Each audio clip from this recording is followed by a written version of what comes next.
Assalamu alaikum everyone. My name is Ahmed Hossam, also known as Justin Wilson. I'm turning 23 today. Yeah, so you better tell me happy birthday. I'm here to present a motivational story of mine, and the story is about my childhood and what I have gone through to be the man who I am today. I'm going to share with you guys my work experience that have impacted my life and changed it drastically. First of all, I hated English starting from my kindergarten till high school. I didn't even like English classes and I was really lazy to learn the language. So when I was 15, my parents pushed me to work, not to earn the money for me or them actually. No, they pushed me to learn more about life and they pushed me how to deal with people and how to communicate with them instead of wasting my lifetime playing some video games. Well, I'm still in love with video games actually. So I started to work. The first job that I got in my life was to be a dry cleaner for 12 hours and I was getting exactly £8 a day. Sorry, I can't forget that number though. I was cleaning carpets, washing clothes, and working as a liveryman at the same time in the same store. I was working in a chicken store, then a cleaner in a restaurant, then a salesman in a clothes store. When it comes to my education, I was into mathematics, but guess what? I got graduated from faculty though. Moving to my marital status, I got engaged when I was 19, but I needed extra money to handle the engagement cost actually.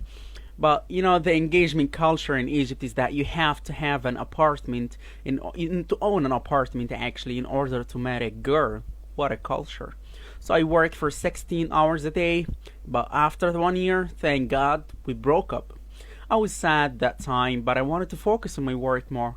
Then 3 months later, my father was diagnosed with paralysis and I quit from one job because he was working on a job where he was driving some kids to their schools. So I had to handle it myself. Then a friend of mine who was working on offshore accounts encouraged me to learn English and he showed me how to learn the language over a website where there are lots of videos to beginners and all of them are in English only. I even worked in Vodafone Ireland, Teletalk, Convergys, Uber South Africa, and finally, I wanted to work for Teleperformance Egypt. Because it is close to my house, I applied actually, but I got rejected. I was wondering about the feedback if I needed to work more on my English level. So I pushed myself a little bit and 6 months later, I applied and I got accepted finally. I work in 3 accounts in Teleperformance and I applied even in Teleperformance US and UK, but they told me that I have to have a residence to work there.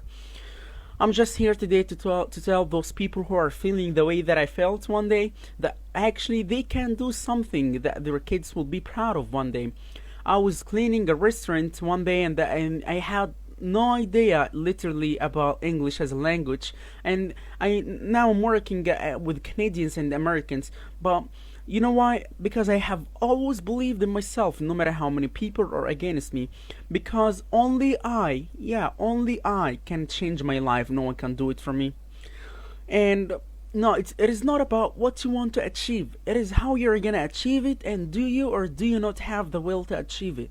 I remember when I was talking to a Canadian customer whose the first language is English, and he told me that he didn't even realize that I'm an Egyptian.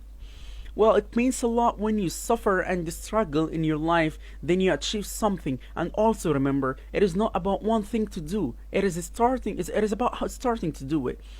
And there is no shame in mentioning what I have gone through, to be honest, as long as I see that it will motivate at least one person. Imagine if one person's life got turned around because of you. And